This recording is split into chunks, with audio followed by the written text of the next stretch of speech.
हमें हर पल गुरुजी का शुक्राना क्यों करना चाहिए। एक बंदा था, वो गुरुजी के डेरे पे रोज़ मत्था टेकने आता था।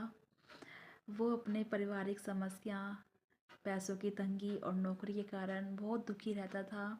लेकिन वो जब भी दरबार में मत्था टेकने आता था, उसने जब भी वो बैठता वहाँ पे शुक्राने वाला भजन उसके लिए चल जाता था। तो वो उसको बहुत दुख होता था कि मन ही मन ये सोचता था कि मैं किस चीज़ का शुक्राना करूँ गुरुजी को। ना उन्होंने मेरी कोई समस्या दूर करी, ना मेरे परिवार की बारे में सोचा, ना मेरी नौकरी के बारे में सोचा। तो वो यही सोचने लगा कि मुझे दुःख के सिवा कुछ मिला ही क्या ज़िंदगी से। तो वो बस क्या था, अपने दुखी मन से रोज़ आता था मत्था टेकने के लिए और दुखी मन से ही मत्था टेक कर वापस चला जाता था। अब वो जब दुखी रहता था तो उसने धीरे-धीरे ना वहाँ पर दरबार में आना ही बंद कर दिया। और जब परेशानियाँ हद से ज़्यादा बढ़ गई, फिर उसने सोचा क्यों ना गुरु चरणों में जाके मैं मत्था टेकूँ।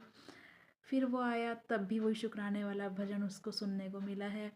और वो सुन के उसको ऐसा महसूस हो जैसे उसके ज़ख्मों के वो नमक की तरह काम कर रहा था। फिर भी वो बड़े मन से यही दुखी मन से यही सोचता रहा कि मैं किस चीज़ का शुक्राना करूँ गुरुजी को। मेरे को मिला ही क्या है दुखी के सिवा, मैं दुखी रहता हूँ हमेशा।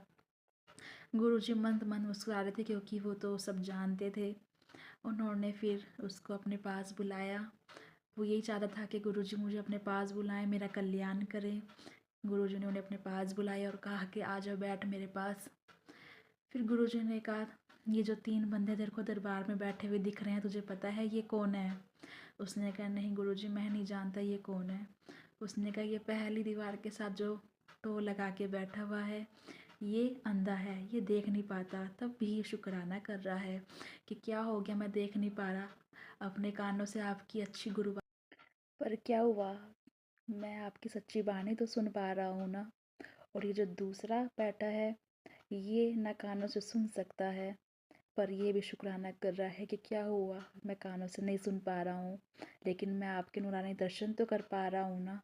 और ये जो तीसरा बैठा है, ये चल नहीं पाता, इसके दोनों पैर नहीं हैं, तब भी ये दरबार में आता है और यहाँ पर आकर शुक्राना करता है और यही कहता है कि क्या हुआ, मैं नहीं चल पा रहा हूँ, लेकिन मैं आपको देख पा रहा हूँ, आपको सुन पा रहा हूँ।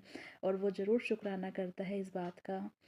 फिर तो किस बात का गम करता है, मैंने तुझे क्या नहीं दिया, किस दिन तुझे भूखा रखा है, ये तेरे परिवार को, बस ये है कि तुझे ज़्यादा नहीं दिया। क्योंकि हमारे कुछ कर्म ऐसे होते हैं जो हमें यहीं आकर भुगतने पड़ते हैं, और मैं तो तेरे साथ रह के तेरे कर्म भुगतवा रहा हूँ। फिर तू क्यों चिंता करता है, तुझे तो शुक्राना करना चाहिए। उसके तो सारे जैसे भरम ही दूर हो गए। उसने गुरु चरणों में गिरकर अपने लिए शुक्राने के लिए अरदास करी, अपने परिवार के लिए शुक्राने की अरदास करी कि गुरु जी, आप सदैव हमारे साथ रहना और हमारी अंग संग रहकर रक्षा करना। गुरुजी भी ये कहते हैं कि जो मेरे साथ जुड़कर रहेगा, मैं भी उसके अंग संग रहकर उसकी रक्षा करूँगा। बस ये है कि अपने पे और अपने गुरु पर पूरा विश्वास होना चाहिए कि हम अगर कुछ कर रहे हैं तो उसमें भी भलाई होगी, क्योंकि एक समय आएगा कि भगवान हमें सब कुछ देगा, इतना देगा कि हम उसे संभाल भी नहीं पाएंगे।